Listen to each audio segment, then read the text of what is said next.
రాష్ట్రంలో దాదాపు అందరూ రైతులలాగే పొగాకు రైతులు కూడా ఇబ్బందుల్లో, కష్టాల్లో ఉన్నారు. రూ. 260 నుండి రూ. 300 పర్ కేజీ ఎక్స్‌పెండిచర్ పెట్టి వాళ్ళు పంట పండిస్తే 160, 180, 190 కంటే తక్కువగానే రేట్లున్నాయి. చాలా ఇబ్బందుల్లో ఉన్నారు వాస్తవానికి. సో, కొన్ని రోజుల కిందట వాళ్ళు మాజీ ముఖ్యమంత్రి వైఎస్ జగన్మోహన్ రెడ్డి గారిని కలిసినప్పుడు, జగన్ గారు మీకు అండగా నేనే క్షేత్రస్థాయికొస్తాను. మీకు న్యాయం చేయడం కోసం ప్రభుత్వం మీద ఒత్తిడి తీసుకొనొస్తాను అని చెప్పి అన్నారు. పశ్చిమ గోదావరి జిల్లాలో పర్యటిస్తా, జంగారెడ్డిలో అని చెప్పి అయితే జంగారెడ్డిగూడెం వస్తాను. వచ్చే నెల మొదటి వారంలో వస్తానని చెప్పి జూలైలో చెప్పారు. జూలై చివరి వారంలో జగన్మోహన్ రెడ్డి గారు చెప్పారు.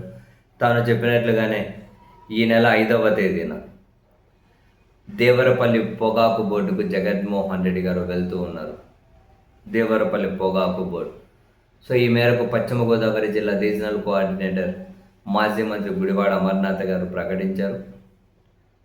పొగాకు రైతుల కష్టాలు తీర్చాలి, వాళ్ళ సమస్యల పరిష్కారం కోసం ప్రభుత్వం మీద ఒత్తిడి తీసుకురావడం కోసం జగన్మోహన్ రెడ్డి గారు వస్తూ ఉన్నారని. దేవరపల్లి పొగాకు బోర్డు 5వ తేదీ. అండ్ గుడివాడ అమర్నాథ్ గారు ఏమంటారంటే, రైతులను ప్రోత్సహించాల్సినటువంటి ప్రభుత్వం, ముఖ్యమంత్రి వరికి యూరియా తీయకండి క్యాన్సర్ వస్తుంది, మామిడికాయలు తినకండి షుగర్ వస్తుంది, మిర్చి తినకండి ఎసిడిటీ వస్తుంది, సిగరెట్లు కాల్స్తే క్యాన్సర్ వస్తుంది, ఇలా ఏ పంటకు అది డిసీజులు చెబుతూ పోతూ ఉంటారు.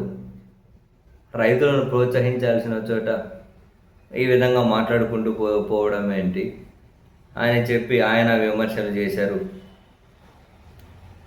అంటే రైతులను పూర్తిగా ఏ పంట పండించినా ఆ పంట ద్వారా ఏదో వస్తుంది అని నిరుత్సాహపరుస్తూ ఉన్నారు అని.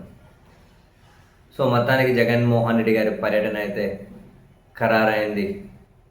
మరో 4 రోజుల్లో ఆయన పశ్చిమ గోదావరి జిల్లాకు వెళ్తూ ఉన్నారు. యాక్చువల్‌గా వరుస పెట్టి జగన్మోహన్ రెడ్డి గారు అయితే జనంలోకి వస్తూ ఉన్నారు. మోస్ట్ ప్రాబబ్లీ ఇంక ఇలాగే రెగ్యులర్ పర్యటనలు ఉండొచ్చేమో ఆయనవి.